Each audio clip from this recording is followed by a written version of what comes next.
Hello friends, स्वागत है आप सभी का आपके अपने channel digital education with master में। आज की क्लास में हम आपको सीटेट 2022 की एग्जाम से रिलेटेड बाल विकास के प्रश्नों को यहाँ पर लेके आए हैं। बाल विकास में आज का हमारा जो टॉपिक है वो है विकास के सिद्धांत। विकास के सिद्धांत और वंशानुक्रम और समाजीकरण, ये तीन टॉपिक पर आज हम यहाँ पर क्वेश्चन लेके आए हैं। तो सबसे पहले हम विकास के सिद्धांत के क्वेश्चन को यहाँ पर देखेंगे। ये जितने भी क्वेश्चन हम आपको आज बताएंगे, ये सारे क्वेश्चन प्रीवियस ईयर के एग्जाम्स में बार बार पूछे गए हैं। सारे क्वेश्चन आपके एग्जाम से बहुत ही महत्वपूर्ण हैं। तो एक एक क्वेश्चन को आप ध्यानपूर्वक देखिए और सारे क्वेश्चन को याद करते चलिए। तो पहला क्वेश्चन है, विकास के सिद्धांतों के बारे में निम्नलिखित में से कौन सा कथन गलत है। यहाँ पे विकास के सिद्धांत, कौन सा सिद्धांत है गलत है। चार सिद्धांत यहाँ पर दिए हुए हैं। तो पहला है, विकास एक परिणात्मक प्रक्रिया है, इसका ठीक ठाक मापन हो सकता है। तो विकास परिणात्मक प्रक्रिया नहीं होती है। विकास का हम परिणाम नहीं निकाल सकते हैं, विकास को मापा नहीं जा सकता है। तो पहला ही ऑप्शन यहाँ पर गलत हो गया। पहला ऑप्शन गलत है, विकास को मापा नहीं जा सकता, परिणात्मक प्रक्रिया नहीं है। तो हमारा राइट आंसर हो जाएगा क्वेश्चन नंबर 1 का ए। दूसरा ऑप्शन भी देख लेते हैं, विकास वंशानुगत और वातावरण के बीच सतत अन्योन्य क्रिया से होता है। बिल्कुल क्वेश्चन सही है, बिल्कुल ये कथन सही है। सिद्धांत वंशानुगत और वातावरण के बीच सतत अन्योन्य क्रिया से होता है। प्रत्येक बच्चा विकास के चरणों से गुजरता है, फिर भी बच्चों में वैयक्तिक भिन्नताएं होती हैं। सबका विकास अलग अलग होता है, विकास की दर अलग अलग होती है, इसलिए उनमें वैयक्तिक भिन्नताएं होती हैं। ये भी ऑप्शन सही है। विकास परिपक्वन और अधिगम पर आधारित होता है, ये भी कथन सही है। विकास का सिद्धांत ये भी सही है। तो हमको गलत कथन निकालना था, गलत कथन चूज करना था। तो पहला जो कथन है ये गलत है। तो क्वेश्चन नंबर 1 का राइट आंसर ए हो गया। अगला क्वेश्चन देखते हैं, क्वेश्चन नंबर 2। विकास का सिरा पादभिमुख दिशा सिद्धांत व्याख्या करता है कि विकास इस प्रकार आगे बढ़ता है। तो विकास का सिद्धांत है सिरा पादभिमुख।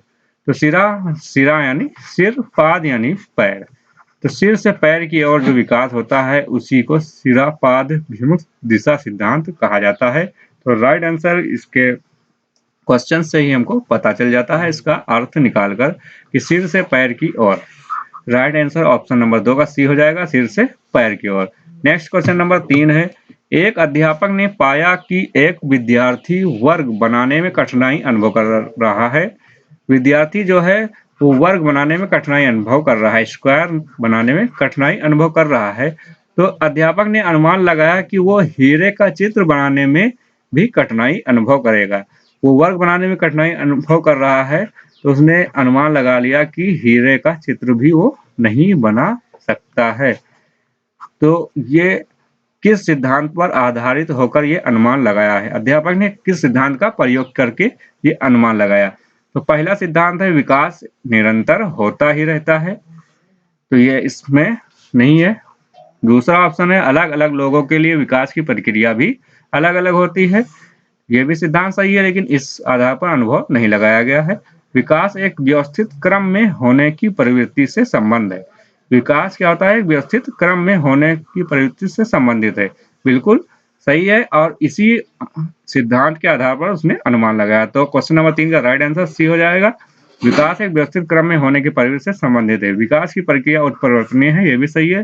लेकिन अध्यापक ने जो अनुमान लगाया है वो विकास एक व्यवस्थित क्रम में होने की प्रवृत्ति से संबंध है, इस सिद्धांत के आधार पर उसने अनुमान लगाया है।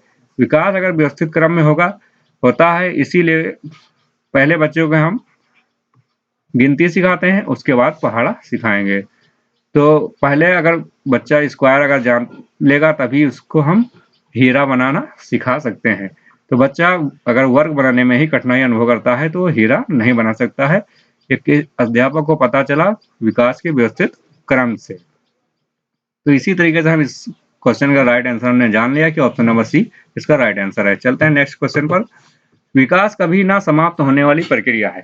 विकास क्या है, कभी ना समाप्त होने वाली प्रक्रिया है। ये किस सिद्धांत से संबंधित है, किस विचार से संबंधित है।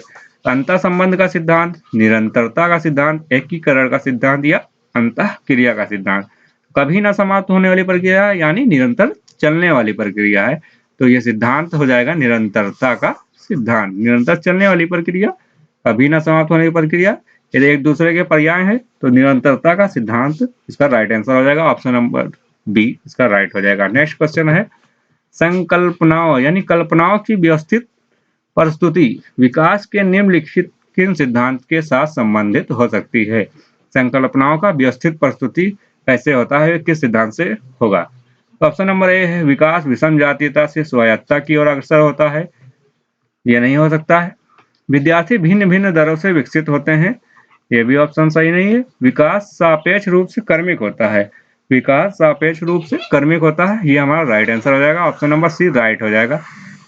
ये संकल्पनाओं का व्यवस्थित क्रम, अगर क्रम होगा तभी वो व्यवस्थित होगा। अभी हम 2 की टेबल लिखेंगे, 2 4 6 8 10, तो ये क्रम में है, तो ये व्यवस्थित है और 2 की टेबल दिख रही है कि 2 की टेबल है। अगर ये 2 के बाद 6 हो जाए, 12 हो जाए, तो ये 2 की टेबल नहीं होगी, ये व्यवस्थित क्रम नहीं है। ये 6 पहले कर दें या हम अल्फाबेट ए बी सी के जगह पे सी डी फिर ए कर दें, तो ये अल्फाबेट नहीं होगा, ये एक सेंटेंस या वर्ड बन जाएगा अल्फाबेट ए बी सी। तो ये क्रम में है तभी व्यवस्थित है। तो विकास अगर क्रमिक होगा तभी उसकी संकल्पनाओं की व्यवस्थित प्रस्तुति हो सकती है। तो ऑप्शन नंबर 5 का सी राइट आंसर हो जाएगा। नेक्स्ट क्वेश्चन नंबर 6 है, क्या बच्चे इसलिए भाषा अर्जित करते हैं क्योंकि आनुवांशिक रूप से ऐसा करने की उनमें पूर्व प्रवृत्ति होती है, या उनके माता पिता उन्हें प्रारंभिक अवस्था से ही गहन रूप से सिखाते हैं? यह प्रश्न आवश्यक रूप से क्या दर्शाता है? तो ये प्रश्न है, इसका राइट आंसर क्या होगा? ऑप्शन नंबर 1 है, क्या विकास एक सतत प्रक्रिया है या असतत प्रक्रिया है? भाषा के विकास में संज्ञान का प्रभाव, प्रकृति और पोषण पर बहस, बहुकारक योग्यता के रूप में विकास पर चर्चा। तो क्वेश्चन नंबर 6 का राइट आंसर हो जाएगा, ये हमारा प्रकृति और पोषण पर बहस से रिलेटेड ही संबंधित है। प्रकृति और पोषण पर बहस, प्रकृति कहती है बच्चे के अंदर भाषा अर्जन की प्रवृत्ति होती है, और पोषण से भी बच्चे के वातावरण से भी प्रभावित होकर बच्चा सीखता है। तो दोनों में बहस का ये क्वेश्चन बन जाता है। तो क्वेश्चन नंबर 6 का राइट आंसर सी हो जाएगा। क्वेश्चन नंबर 7 है, आनुवंशिकता को सामाजिक संरचना माना जाता है। तो आनुवंशिकता को ऑप्शन 1 है गत्यात्मक, स्थिर, प्राथमिक, गौड़। तो स्थिर सामाजिक संरचना है या गौड़ है या गत्यात्मक है? तो आनुवंशिकता का जो स्थिर सामाजिक संरचना है, यहाँ पर राइट आंसर हो जाएगा स्थिर। आनुवंशिकता स्थिर सामाजिक संरचना है। आनुवंशिकता जो होती है वो स्थिर होती है, ना कि वो एक परिवार में स्थिर होती है, परिवार से बाहर नहीं जाती है, परिवार और रिलेटिव से आगे नहीं जाती है, कि वो पूरे गांव में पूरे एरिया में नहीं जाती है। तो ये एक स्थिर होती है संरचना, सामाजिक जो संरचना है वो आनुवंशिकता की स्थिर होती है। तो क्वेश्चन नंबर 7 का राइट आंसर बी हो जाएगा। क्वेश्चन नंबर 8 है, प्रकृति पोषण विवाद निम्नलिखित में से किससे संबंधित है? प्रकृति पोषण विवाद किससे संबंधित है? ऑप्शन नंबर ए है व्यवहार एवं वातावरण, वातावरण एवं जीव विज्ञान। ऑप्शन सी है वातावरण एवं पालन पोषण, आनुवंशिकी एवं वातावरण। क्वेश्चन नंबर 8 का राइट आंसर हो जाएगा डी, आनुवंशिकी एवं वातावरण। प्रकृति पोषण विवाद हमने अभी बताया आनुवंशिकता और वातावरण से संबंधित होता है। बच्चे के अंदर आनुवंशिकता और से कुछ गुण आते हैं तो कुछ वातावरण से वो सीखता है, तो दोनों का उस पर बराबर समान रूप से प्रभाव पड़ता है। दोनों के अन्योन्य क्रिया से ही बच्चे का विकास होता है। तो आनुवंशिकी और वातावरण दोनों ही होंगे प्रकृति पोषण विवाद से संबंधित। क्वेश्चन नंबर 8 का राइट आंसर डी हो जाएगा। अब अगला क्वेश्चन नंबर 9 है, मानव व्यक्तित्व परिणाम है। मानव व्यक्तित्व किसका परिणाम है? केवल आनुवंशिकता का परिणाम है? गलत है। पालन पोषण और शिक्षा का? गलत। आनुवंशिकता और वातावरण की अंतःक्रिया का? बिल्कुल सही है। अभी हमने बताया आनुवंशिकता और वातावरण, बच्चे का जो विकास होता है वो आनुवंशिकता और वातावरण दोनों की अंतःक्रिया से ही होता है, न कि केवल वातावरण, न केवल आनुवंशिकता, न पालन पोषण और शिक्षा से। आनुवंशिकता और वातावरण दोनों का समान रूप से उस पर प्रभाव पड़ता है। तो मानव व्यक्तित्व का जो परिणाम होता है वो आनुवंशिकता और वातावरण की अंतःक्रिया का ही होता है। तो 9 का राइट आंसर सी हो जाएगा। अगला क्वेश्चन नंबर 10 है, बच्चे के विकास में आनुवंशिकता एवं वातावरण की भूमिका के बारे में निम्न में से कौन सा सत्य है? बच्चे के विकास में आनुवंशिकता और वातावरण की भूमिका के बारे में क्या सत्य है? कि आनुवंशिकता और वातावरण का पहला ऑप्शन है ए, आनुवंशिकता और वातावरण दोनों एक बच्चे के विकास में 50-50% योगदान रखते हैं। गलत है।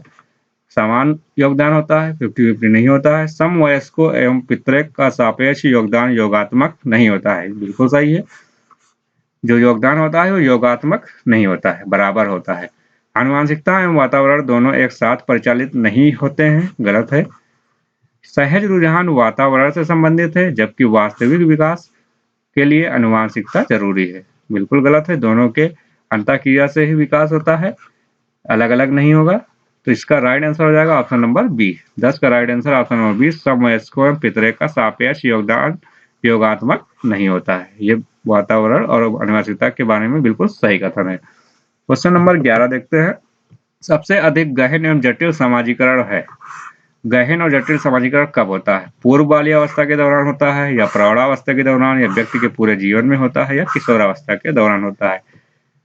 तो क्वेश्चन नंबर 11 का राइट आंसर नंबर डी हो जाएगा, ऑप्शन डी, किशोरावस्था के दौरान। गहन एवं जटिल समाजीकरण होता है किशोरावस्था के दौरान। किशोरावस्था में बच्चे समूह में कार्य करते हैं और उग्र हो जाते हैं। माता पिता से वो जो है बहस करने लगते हैं और अपने टोली में रहते हैं, ग्रुप बना लेते हैं। तो इसलिए उनके अंदर जो समाजीकरण का गहन एवं जटिल समाजीकरण होता है वो किशोरावस्था में ही होगा। तो ऑप्शन नंबर 11 का राइट हो जाएगा डी। चलते हैं क्वेश्चन नंबर 12। छोटे शिक्षार्थियों को कक्षा कक्ष में समवयस्कों के साथ अंतःक्रिया करने के लिए प्रोत्साहित करना चाहिए। छोटे बच्चों को कक्षा कक्ष में समवयस्कों के साथ, मतलब उनके जो साथी हैं उनके साथ उनको अंतःक्रिया करने के लिए प्रोत्साहित करना चाहिए। क्यों?